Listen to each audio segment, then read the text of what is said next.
Hello, everyone.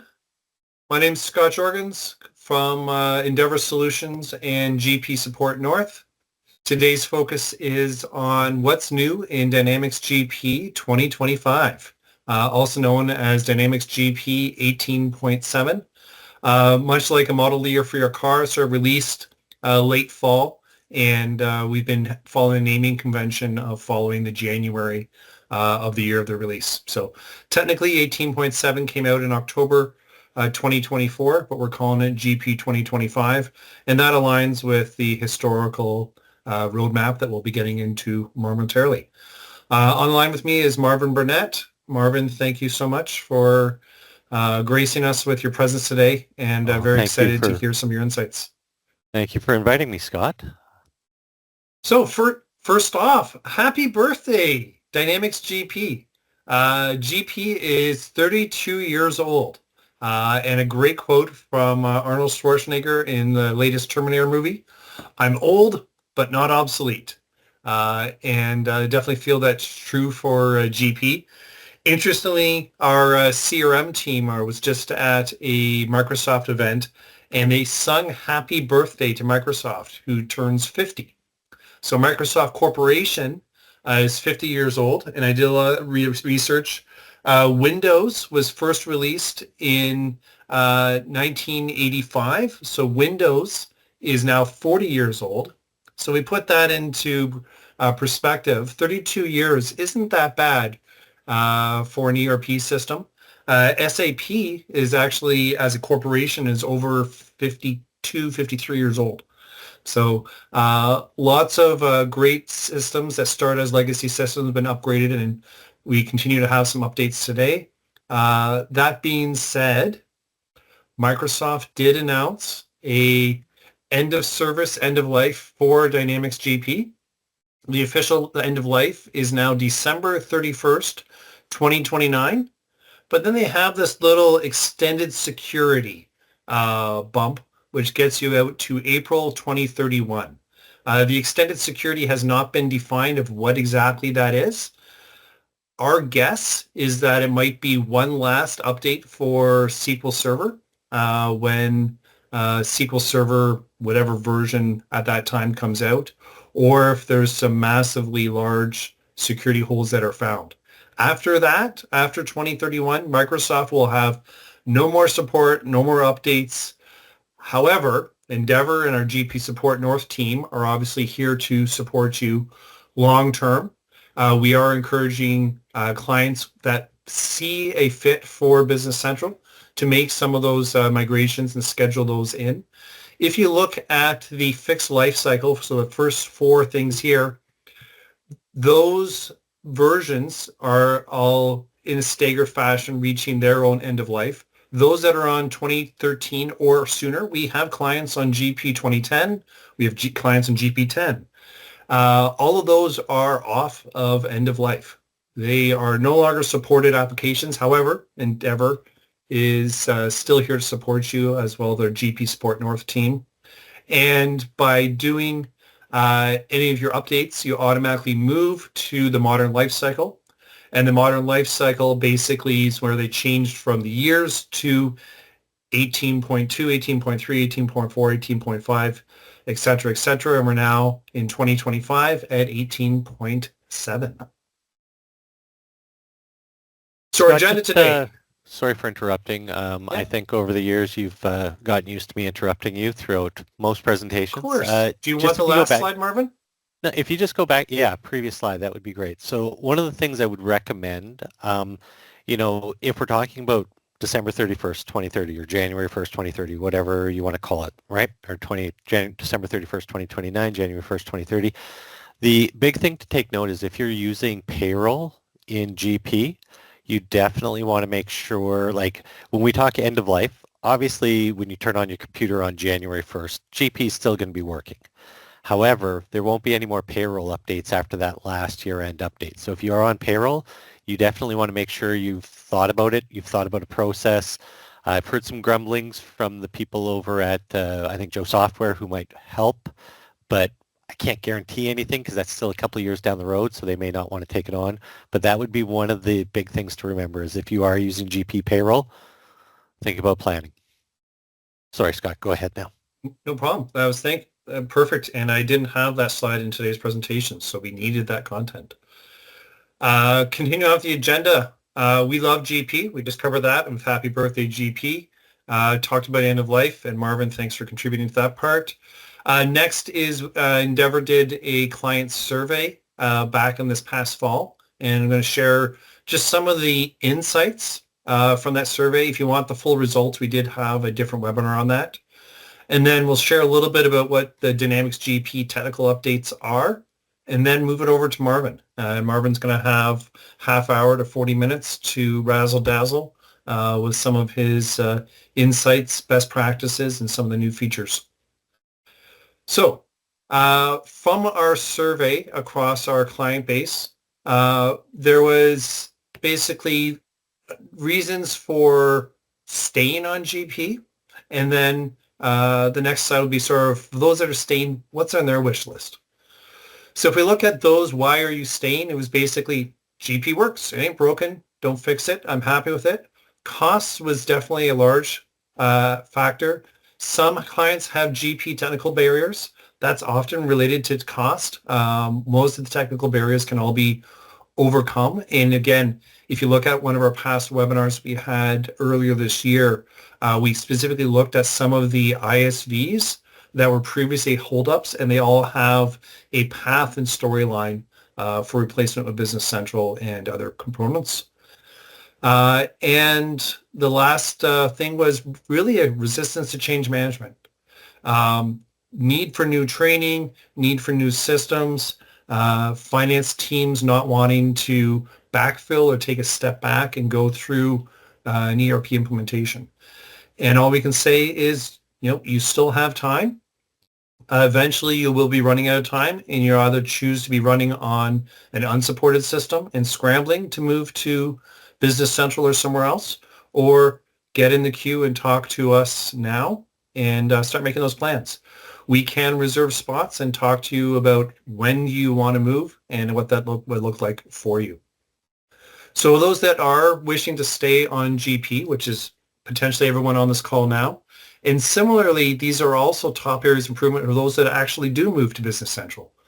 Looking at more mature budgeting, FP&A, so financial planning and analysis, getting into scenario planning, what-if analysis, really automating and improving a lot of that back and forth to help you get those analytics.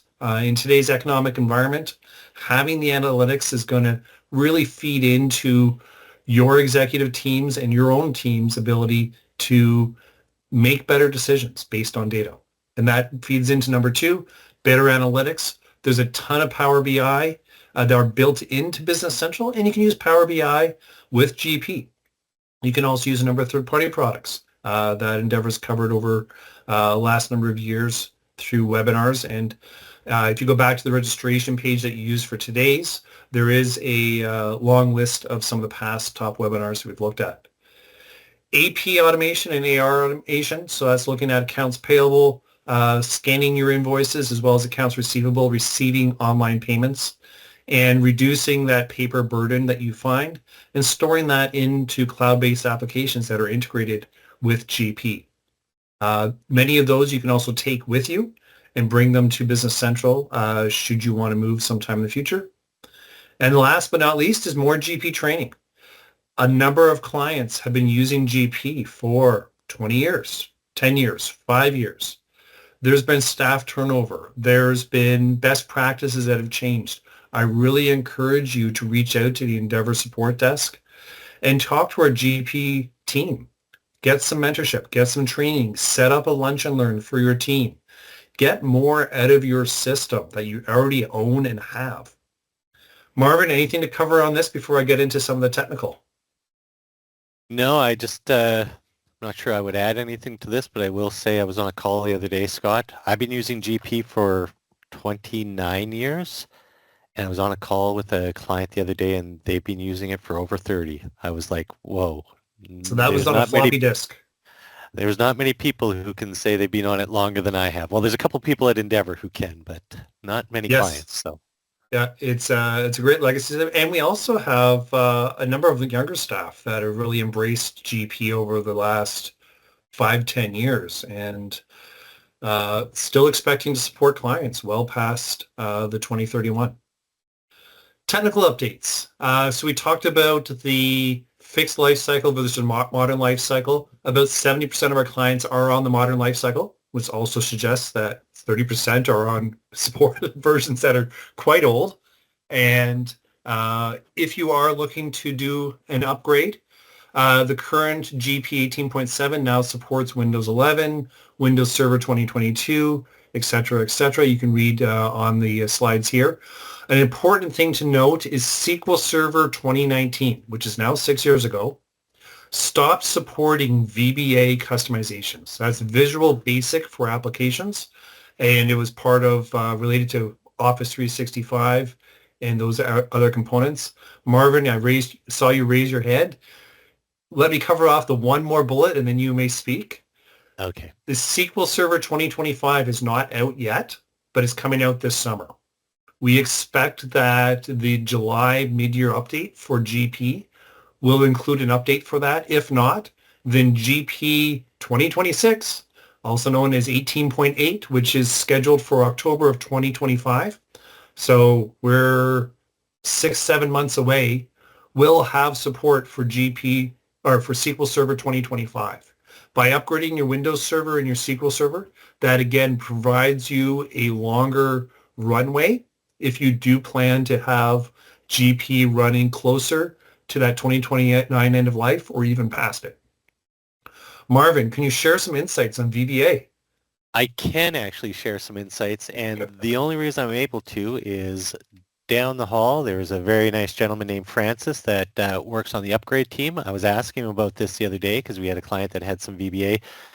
Microsoft did release I'll call it a fix, although Francis will probably correct the terminology that I use. So there is something that can be put in place to help bridge if you are using VBA into SQL 2019. So there is something that Microsoft did release after the 2019 release, or the SQL Server 2019 release, that can help if you are using or embedding VBA into some of the customizations that you use, that can help work with that. So either reach out to, I was going to say, if you know Francis, you can reach out to Francis and he'll be able to give you some more details if this does affect you. Or I think Trish and Paul, they're on the lines as well, or myself, reach out to somebody at Endeavor and they'll be able to address this or give you some more information on it if you are using VBA customizations. That's great. Thanks, Marvin. So it shows that it's still not too late to do an upgrade, and you can still be looking to move ahead. So how to upgrade? Schedule a date. It's that simple. Talk to Endeavor, support at endeavorsolutions.com, and support at endeavorsolutions.ca, support at gpsupportnorth.com. Go on our websites, click on support, and basically ask to be assisted.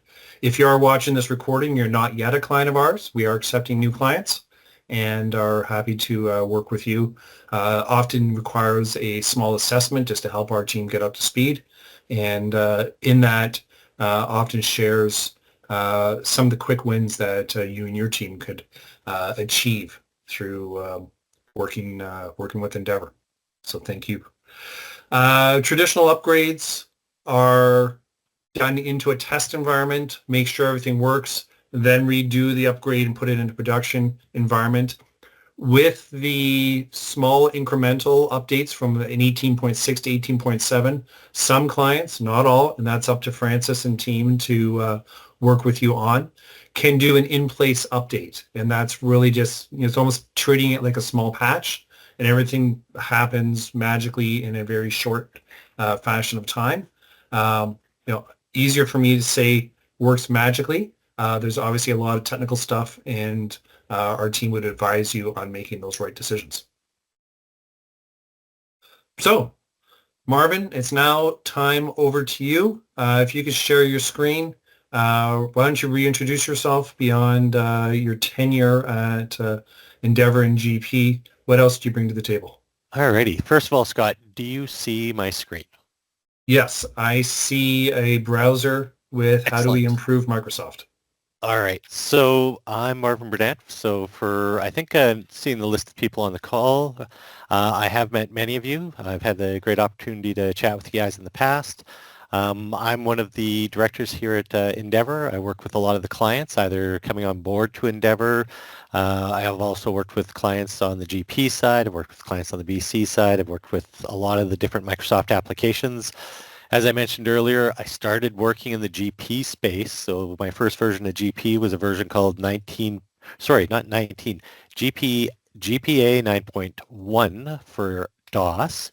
And I've got to see a lot of the changes as it moved to Windows and stuff like that. I've been using it for, well, it's 2025 and I started in 96. So that would be 29 years now, Scott, and almost 29 years to the date, which is crazy.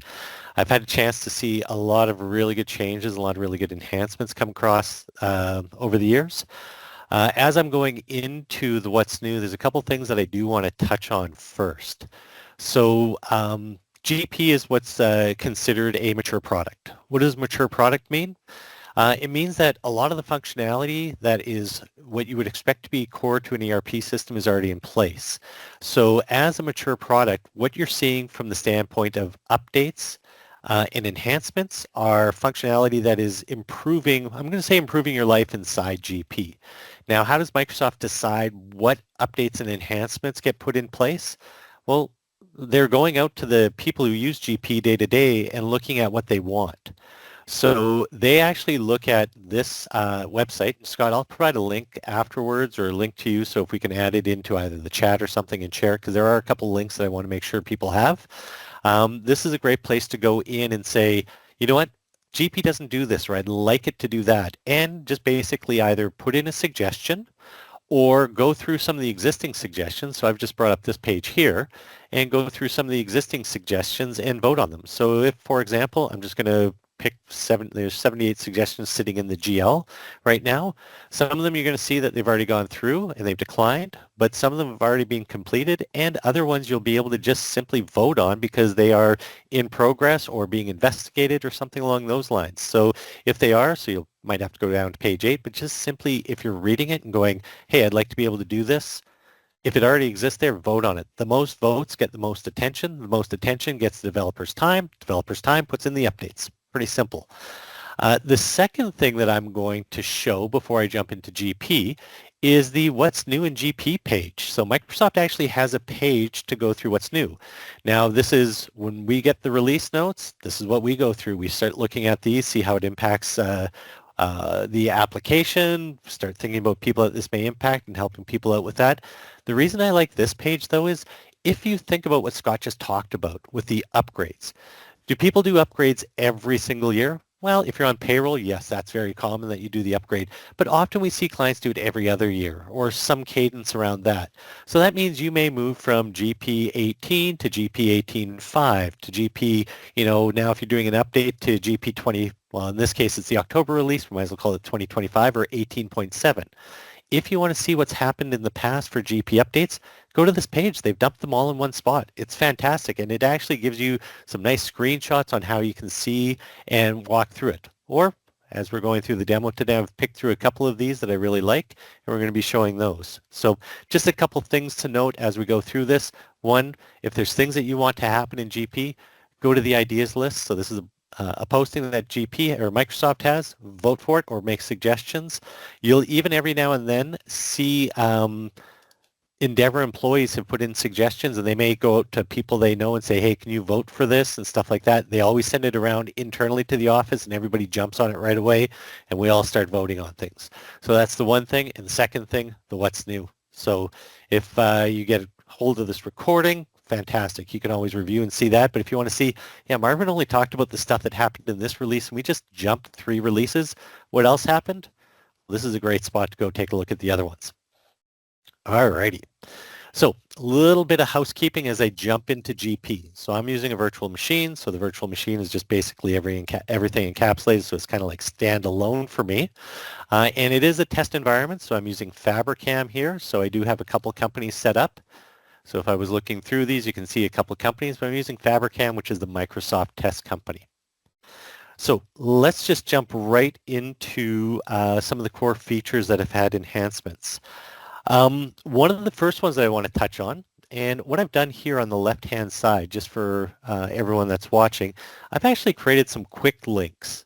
Now, I love the quick links here. This isn't one of the features. This has been around for a long time, but what I've done is I've actually created quick links and then just embedded that functionality in here. So if I want to show, for example, one of the first new features, the print receivable statement and things that they've done, this gives me a shortcut, so I just have to click on it, go straight to that window. If this is something, for example, like let's say Trish, for example, always goes in GP and starts working on stuff inside GP, she may want to create a quick link like this. You can always go here and add a shortcut property and say, oh, I want to assign it to F4. So just a little cheat. If you want to get things into your payables window or an inquiry window or GL or whatever, I always set up a shortcut so I get to it much quicker. So I'm just going to click on cancel here. So print receivable statements, that's going to be underneath the, if I went into my receivables tab, just under the routines and receivables, so I'm just going to click on my shortcut here. One of the first enhancements that they've added is functionality around the emailing inside GP. So inside GP, if you're using customer statements, you'll know that you've always been able to email that blank form, right? So I'm just going to pick up my demo right here and have this demo version. Now, inside the statement, a couple things. I've just called it a demo. I've got the blank form here, and you're going to see that the email function exists on the blank form. Well, the enhancement that Microsoft has done here, they have added it to all the different forms. So you're now able to email from any of these forms. So as I just click through and go blank to long to the different versions, you're seeing the email button does not disappear, which means I am now able to email out or inside GP on more forms than just the blank form. Now, the blank form is very common, but I do know a lot of people have the multi-currency form or the other form or the long or the continuous. So those are now available as well. Now, if I plan on using the functionality, you're going to want to remember to go into your customer card. So if I just jump over to the customer card, I'm going to pick up Aaron Fitz here, my favorite customer. And then under the email in the bottom right here, you're going to see this is where I have the ability to select which forms that I want to be able to email. So customer statement here, I've just said that I want to send this out in a PDF. So because this Aaron Fitz has been set up to be able to email, when I go back into my statements, it's now going to let me email on not just the blank form, but any of these forms. The second enhancement that's been added inside of these statements is the fact that GP has created what's called templates. A template is a Word template. So it makes life a little bit easier when you're trying to create a PDF that sends out because it's going to use a Word document. In the past, Microsoft only had a template for the blank form. Well, what they've done is they've actually added 2 additional templates. So if you want 2 additional starting points without having to go create a custom form, you can easily just go into reports here and go template maintenance. And when I drop down on the template maintenance, you'll see that I picked this up. But if I go under more reports here, under the original, so under sales here for the original forms that were used or the original templates, you're going to see that they added the multi-currency blank and the multi-currency long form. In the past, the only ones that they had was the RM statement long and the RM statement blank, so not the multi-currency versions. If you wanted to modify these, you can easily just pick up a modification. So if I just go blank, create a modification here, it opens up Word, modify the report, add the field values, which are going to be in the developer list, pick the source, drag and drop the fields on. Great. I'm not going to show you how to create a new form, but you would save it and then import it back in and assign it to the company. And you can even assign it down to the customer if you want. So one of the first enhancements is around these statements. What they've added is more functionality around the emailing, and they've also added 2 additional templates. So really nice that they've done that. The next one I'm going to go and jump into is the 1099s. So if you're a US customer, you probably use or you may use the 1099 feature inside of GP. If you are a US and you didn't realize there was a 1099 feature, surprise, there's a 1099 feature. It's been there for quite some time.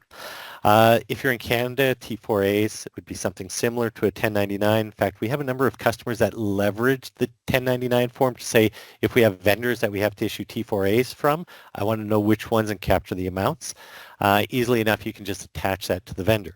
Well, the enhancement that was added was the ability to mask information on the 1099 form. So it's masking part of the tax ID on the number. Now, I can always go down to the print 1099 for my shortcut here, or that's just going to be one of the reports of the purchasing side. So I'm just going to jump into this here. And you're going to see under the print 1099 form, partially masked. So when you have your tax ID set up on the vendor, if you choose to partially mask, it's just going to put X's in those first 5 digits. So when you do print the form, it's actually going to put little X's next to those digits. Now, in line with the masking of the 1099s, there is also a 1099-R. So 1099-R, those are usually used for like taxpayer distributions on pensions, annuities, IRAs, insurance, retirement, profit sharing plans, stuff like that. So under the 1099-R, they've also added the exact same field in the exact same spot. So if I was in the print 1099-R form, same idea, we have that masking. So what that's doing is it's giving you the ability to not have to go into Report Writer to create a mask on it. It's doing it right out of the box for you. My next one is a feature that has been all too long in the making. So this is the reprint of the EFT payment register. So in the past, if you printed checks, there was a reprint of the check posting journal. There was reprints of lots of different journals inside GP, but one of them that they never had was the reprint of the EFT register. So if I'm just going into my posting journals down here, so once again, that'd be under my routines, purchasing posting journals, you're going to see if I do a drop down here and I scroll down right to the bottom, they've added another report into this list, and that's the reprint of the EFT payment register. I've created an option. So an option is just the name that you want to give the report. I called it reprint. And I'm just going to go under modify here. So what that does is it gives me the ability to go find whether I'm looking for an audit trail, batch, a posted date, a batch source, filter it down to one of those values also. Remember, if you pick a value here and you don't insert into the restriction, it's saying, oh, you want to print everything and you're going to get a really long printout. So I usually recommend printing it to screen first just to make sure that my filter did work as I was expecting it to in the restriction. And then of course I can always send it off to screen here. But one of the enhancements that were done a couple of versions ago is also the ability to email. So I can always throw in an email here. So if I was doing different types of report options, I could easily just email it as well. So if Scott needed a copy of the EFT reprint, I probably wouldn't send Scott one because he doesn't need to have one, but if he did need one and he was allowed to get one, I would have the ability to email it right out of the system now. And that's on, you'll notice on the reprint or the posting journals, email options are showing up all over the place now.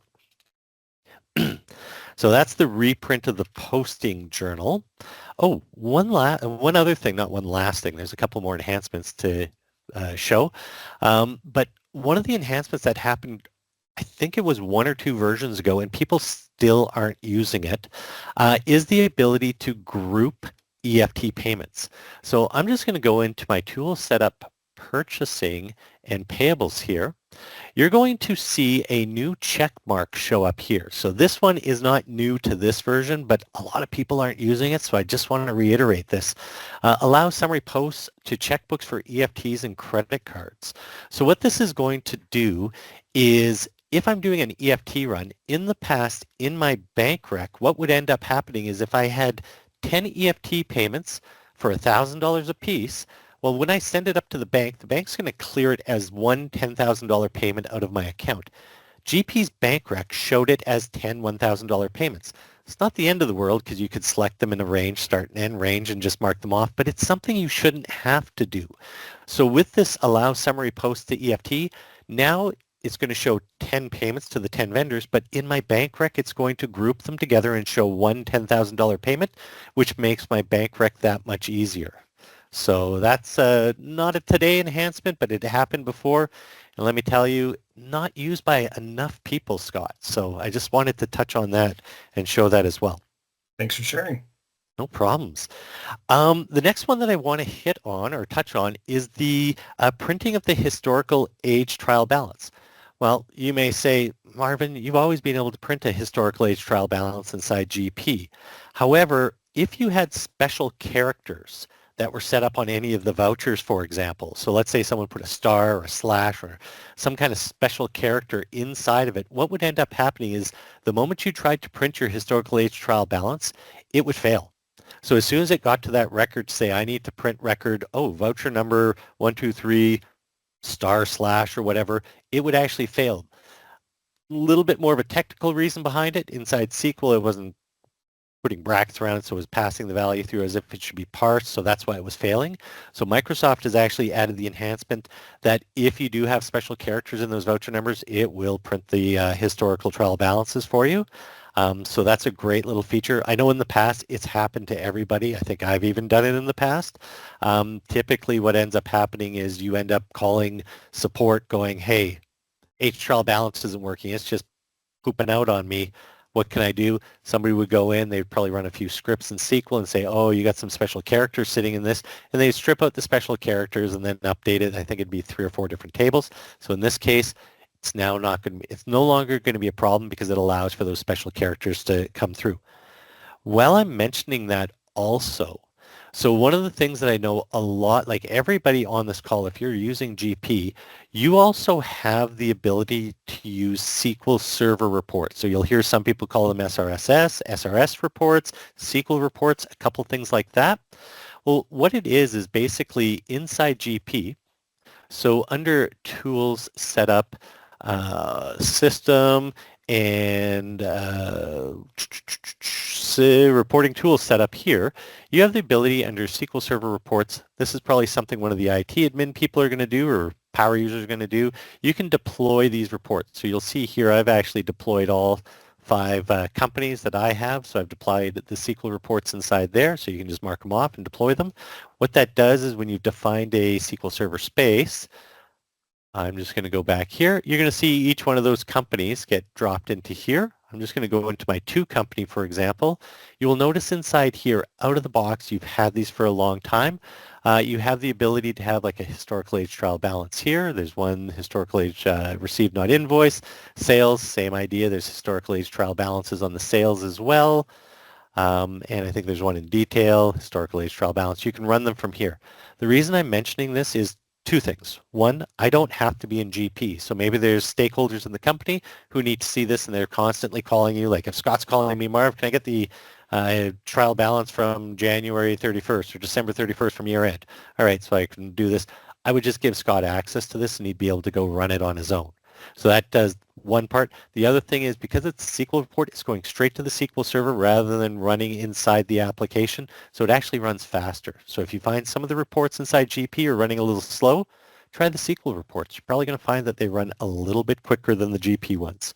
So a couple of them there, payables, AR or receivables have them. There's some inventory reports. There's some PO reports, stuff like that. So a lot of different reports that come. Sorry. Once you get there, then obviously, the sky's the limit on the additional custom reports and customizations. And absolutely. Are clients still moving them out to mobile, or is that a thing that's gone by?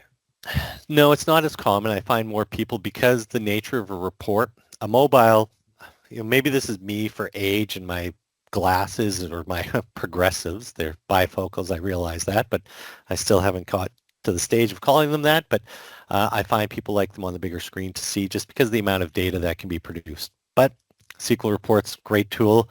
I love it, but from the standpoint of special characters, GP now inside of the application, historical age trial balance, you could always print it, but if you had special characters inside one of the records, you may get an error. Now you don't.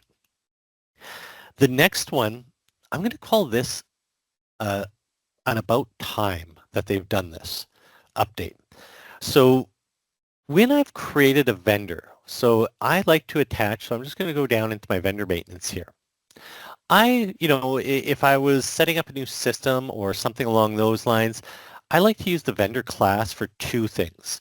One, it's going to roll down attributes nice and quickly for me. So if I'm adding a brand new vendor, so let's say I'm adding Scott Jorgens, right? So SCO001. So I'm going to add Scott Jorgens here. Scott, just because you're a vendor doesn't mean I'm going to pay you, but you are now a vendor in my company, my test company here. Now, Scott falls into a classification. So maybe Scott's a Canadian supplier or a broker or something like that. When I pick Scott as a Canadian supplier, it's going to roll down attributes that are associated to Canadian supplier. So great, I'm going to say the primary address, put Scott's address, so on and so forth. Well, that's great. However, all of a sudden, Scott comes in or Trish comes in and says, well, Scott, like I like to run reports that are grouped by those class IDs, but Scott's in the wrong class ID.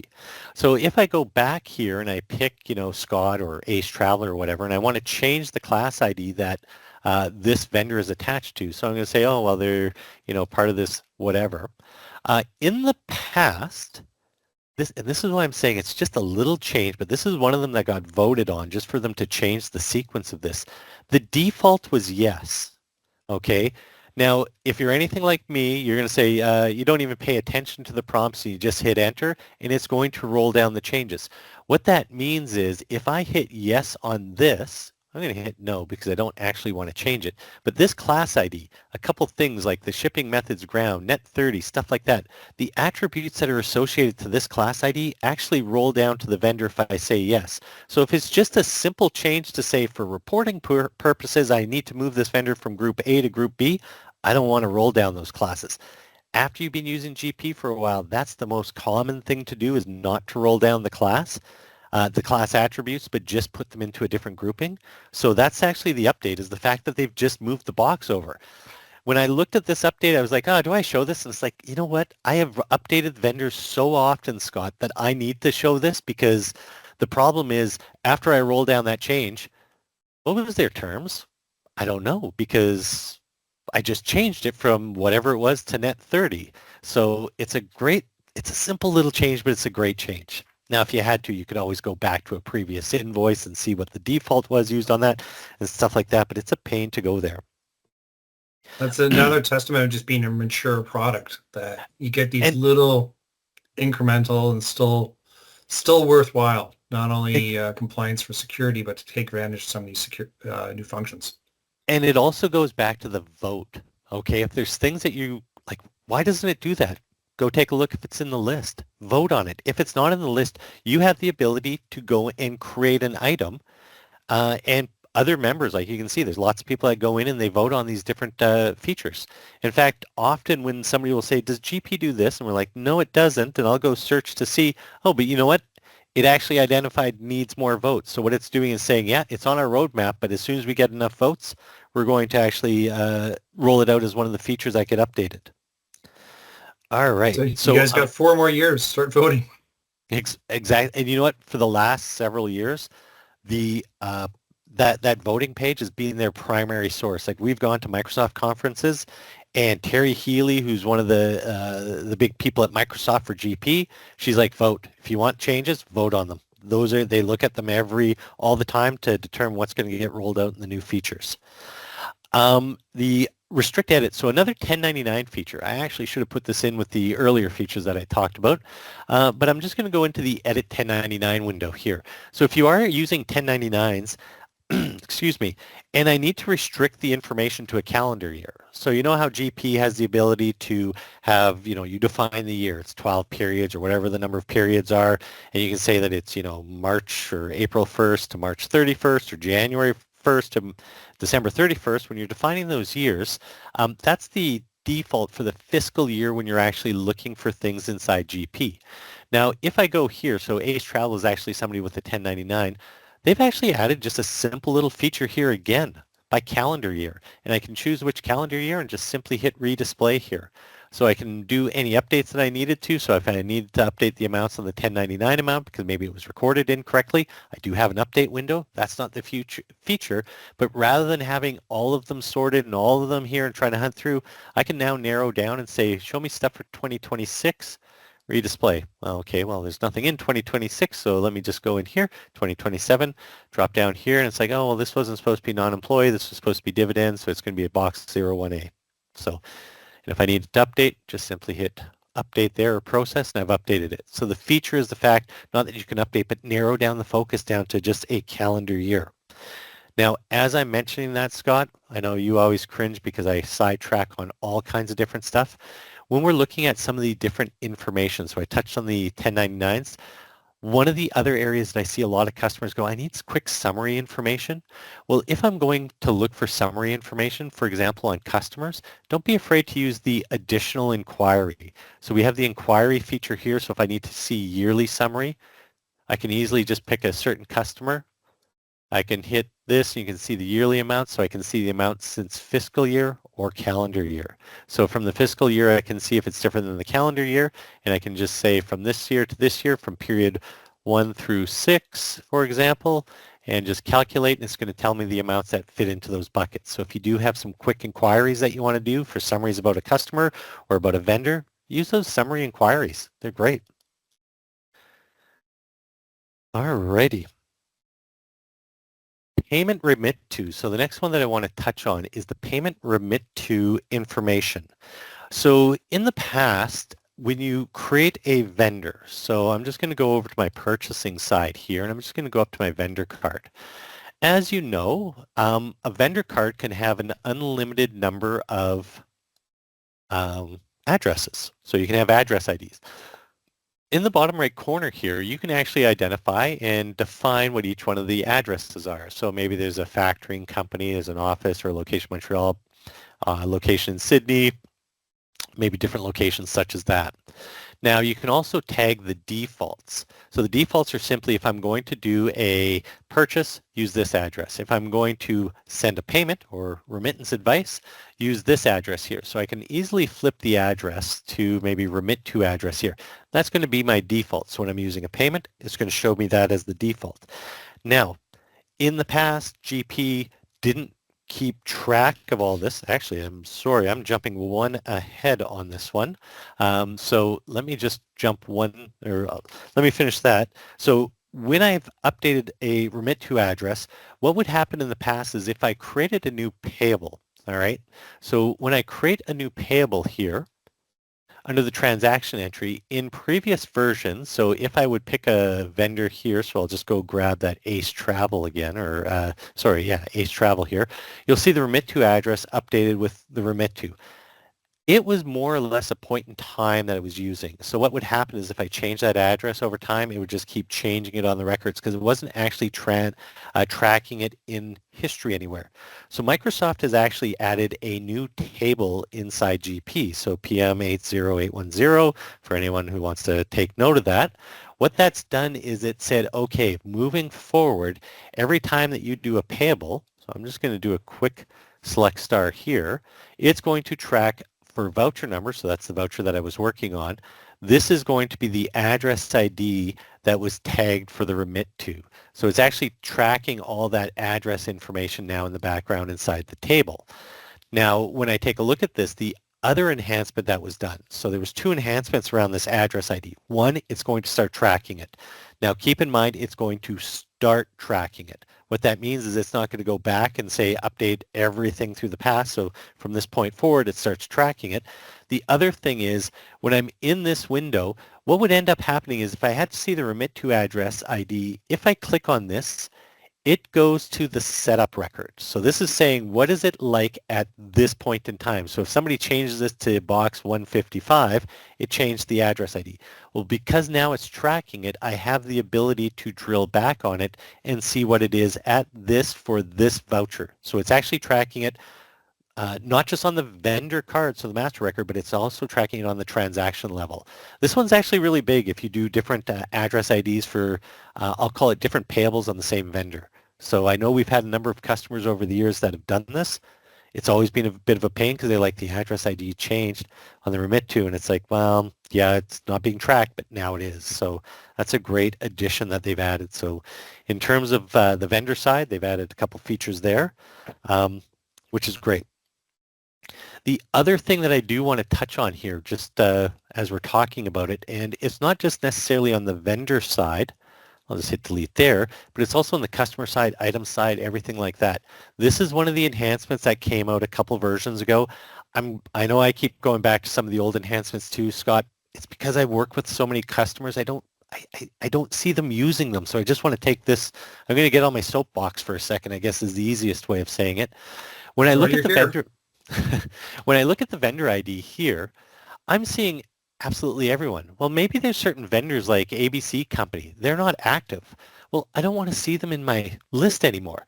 What I can do here is just say exclude inactive vendors. Well, I've actually excluded inactive vendors here. So if a vendor is inactive, so let me just make this exclude inactive vendors.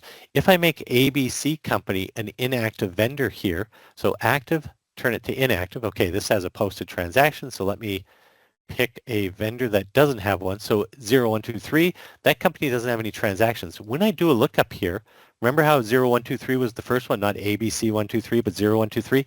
It's gone now because exclude inactive vendors is saying filter it from the list. If I wanted to keep that, just simply hit the Save Default View, and that's what it's going to save it. If I want to change the sort order, so rather than by vendor ID, change it by vendor name, because that's where I'm searching, change it, set the default view. That means Marvin, when he logs in, when I do a lookup, it's going to be by vendor name rather than ID now. Little things like that make life so much easier when you're working with some of the different features inside the system. So just wanted to touch on that because I've worked with so many different organizations. When you go in, they're like, oh, hang on, I got to look up this. It's like, do you know the name? They're like, yeah, we'll change the sort. So now, the next one I want to touch on is the, I'm going to call it the credit card functionality as it aligns with the credit card payments and if they're tied to a bank rec. So first of all, if I just go into my company setup here, so if you are or you're like, oh, there's a credit card functionality inside GP, inside the company setup here, you have the ability to create credit cards. So a credit card can be tied to accept by customers of the company, and it could be either a charge card that's going to a specific bank account or a specific GL account, or it could be a bank card that's going to a specific checkbook ID. Now, if I'm tying it to a checkbook ID, so let's say it's going to Uptown Trust or whatever, what happens is think of this like doing a bank rec to reconcile my credit card would be one of the easy ways of saying it. In the past, if you had a multi-currency transaction, I'll say clear there, what would end up happening is when I go into, hang on, let me just, transaction. So when I went into my inquiry financial, and if I went into my check register inquiry window, so if I go into check register inquiry here, when I looked up a charge card, so if it was MasterCard, for example, and oh, yeah, we have some transactions. This is going to show my functional currency, or in the past it would show the functional currency all the time. I now have the ability to change it down to originating. So it's giving you the view of both the, in my case, it's a Canadian company, so the Canadian's the base currency. It would show me the US as well. So that was one of the things that it didn't do. So if you were originating from a credit card into a bank, it would lose the, I'll call it the currency attachment that was on the original transaction as I went into the register. So that's one of the enhancements. So if you use the bank rec functionality, great little enhancement, especially if you're using multi-currency. So whether you're a US company or whether you're a Canadian company, gives you some great functionality there. Now, the next one is going to be the email functionality. So I'm going to jump back into some email stuff here, or a couple features on the email side. So the email address and the doc types, okay? So if I was looking at a customer, so when I'm just going to go down into here, card sales customer, and as I pick up a customer, so I'm just going to pick up good old Aaron Fitz, okay? Now, as a side note, I have filtered out inactives because I know there's a customer ahead of that one that is inactive, but you're seeing I didn't have that.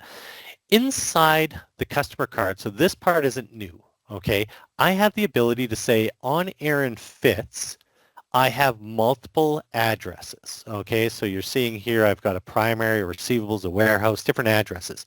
On each one of those addresses, okay, so each address I can specify who the email address is supposed to be. I can go to CC, BCC, all right? And so if you're emailing the email address here, don't use this one. This is, I'll call it more of a legacy window, so that's just information only. But these are the ones that would be used in the email functionality. So I can have multiple addresses with multiple email addresses associated to it. So the address is where I'm doing whatever it is that I need to do, and the email address is down associated to it. In the email, so you've always had the ability to display or base your email address based on the document type. So if it's disabled, what it does is it just says, what's the default? So my default is primary. It's going to look at that address for everything. If I enable it, this little ellipse, so these three dots over to the right-hand side now shows up, and I can say if I'm doing a sales order, I want it to go to Marvin. If I'm doing a invoice, I want it to go to Scott.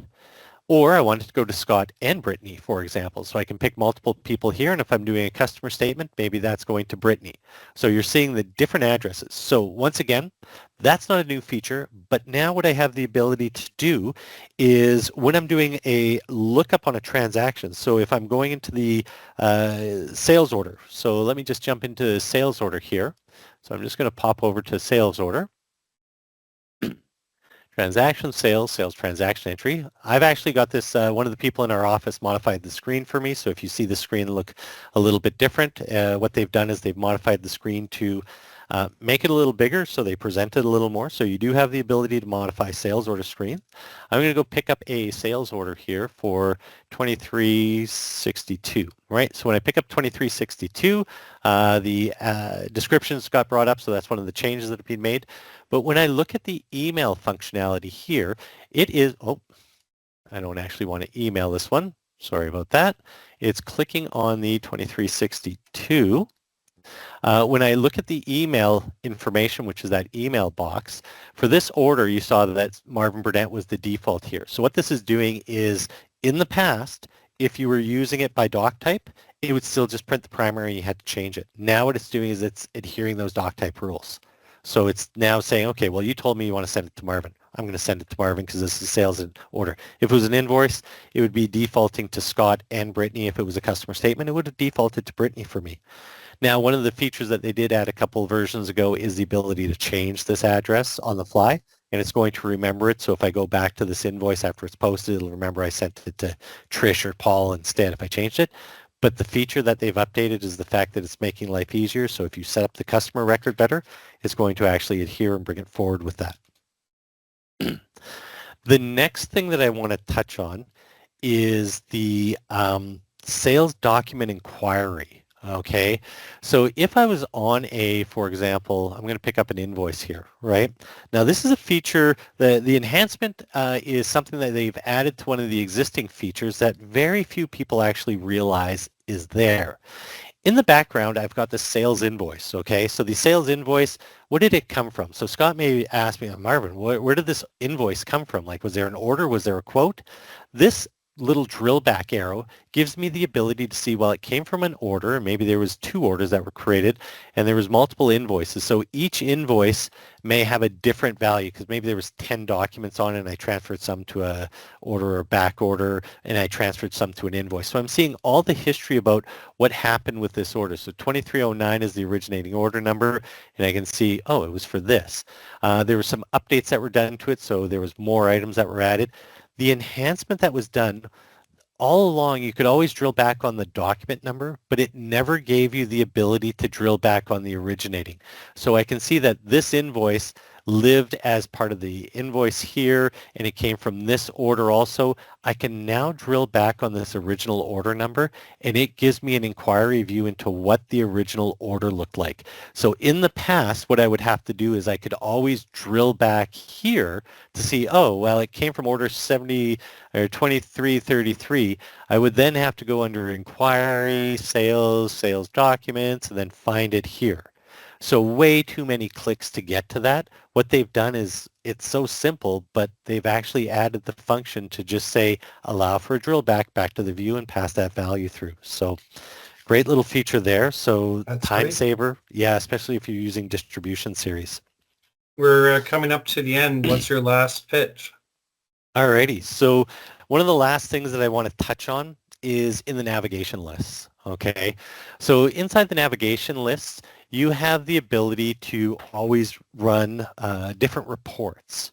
Okay. So if I was going all reports under here, so this navigation list gives me the ability to see a bunch of different reports and a bunch of, different things like that. I'm just going to stop here so I don't see all the reports. I'm going to add a filter.